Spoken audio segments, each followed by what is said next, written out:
Bad reviews from bad people are good reviews, and today we're going to talk about why and also how you can leverage that. I, of course, am Joshua Lisec.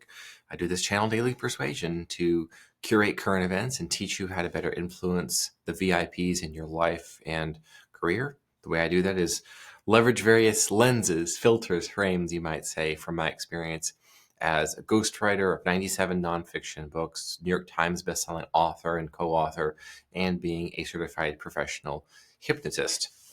Bad reviews from bad people are good reviews. And the reason why bad reviews from bad people are, in fact, good reviews is because of the following.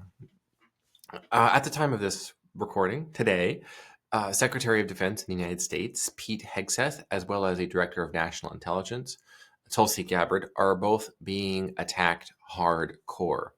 One is being called an incompetent and a leaker and someone who's mishandling classified information and exposing war plans and whatnot.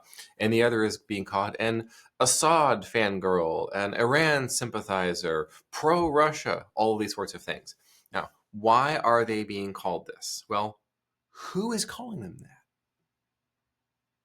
When we look at who is calling them these things, we see it is people who want global war with Iran, with Russia, and with continued shenanigans and meddling and intermingling in the business of the Middle East. So, as someone who wants war is verbally attacking someone who doesn't, who wants peace, who wants harmony, who wants prosperity for as many as possible,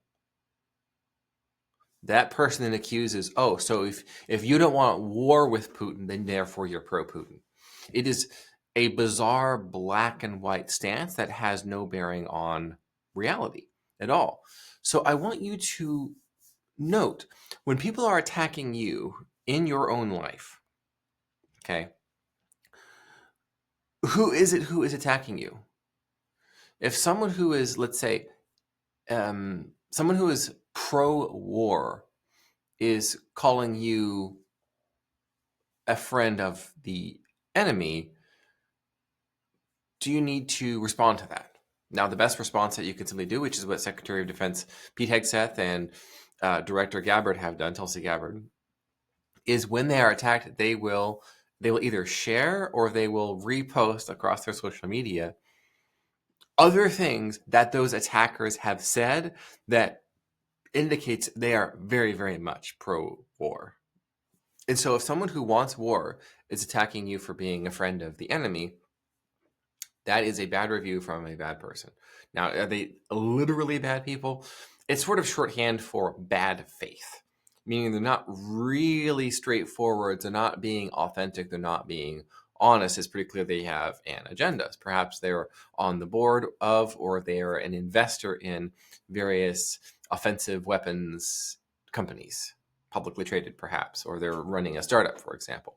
Now, what's so interesting about this is the old school world, as opposed to, oh, let's say our friend Palmer Luckey, who is very much a, let's say, a cavalier Silicon Valley type, who has his company he's working on, Anduril, and he has all manner of cool items that he's building.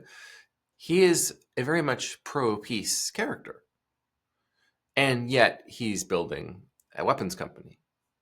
But the weapons company is things that prevent war.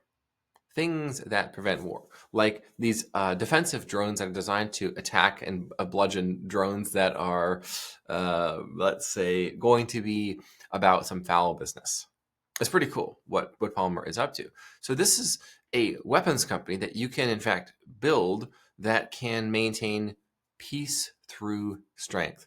See, it is weakness projected that invites war. See, this is why the Taliban so quickly and easily retook Afghanistan within hours of the United States withdrawal, is because you had the mentally incompetent President Joe Biden in control, or rather not in control of the situation. And then, of course, it was in 2022, just barely a year into Biden's presidency, that Vladimir Putin counterattacked the forces of eastern Ukraine. And I think that's the correct frame on this. If people don't understand how far back something goes. They don't really know what they're talking about, what the causes are.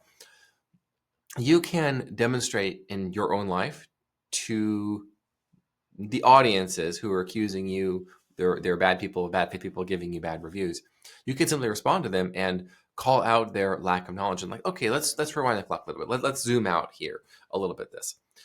And so what you can show is you can show that you're not offended, you're not thrown off your game, you don't lose frame, so to speak, when you're attacked. But you can simply share other things that the person has said that proves they are self-discrediting while educating everyone else who's paying attention. There is a verse in the Bible that is aligned with bad reviews from bad people are good reviews. This saying, this reality, this logic. And it goes, woe to you that all men should speak well of you. Don't recall what book of the Bible that's in, maybe Isaiah or Joel, somewhere in the Old Testament. And I believe Jesus quoted it as well. People who are against good should be leaving you bad reviews if you are in fact for good. And I think one of the ultimate examples of this is how anti-communists, effective anti-communists, are always labeled pro-fascist. Take Francisco Franco, Generalissimo, El Caudillo, the leader of the Last Crusade, which is in fact what the Spanish Civil War was. It was a military uprising to defend the devout of Spain while the communist militias were going about the countrysides and the cities, farms, churches, desecrating, torturing, raping, pillaging, plundering, murdering. It was horrific, absolutely horrific. And there were, under the socialist government at that time, there was collaboration between police, government forces, government leaders, and these murderous communists that were doing what communists always do, beginning in about 1936 or so. That was when Francisco Franco said, from being not in Spain at that time, by the way, he and his generals said, we can't stand this. This is not going to work. Franco said famously, translated into English, he said, wherever I am, there will be no communism. Wherever I am, there will be no communism. And he meant it, and it worked. And then he brought a great, wonderful peace to Spain for 40 years as the boss of the country. Oh, he was a dictator, he was a totalitarian, blah, blah, blah, blah, blah. Right? Oh, look, he was allied with Germany. And he allied with Germany by not helping them in World War II. Is that right? Francisco Franco was a nationalist. You know what a nationalist is?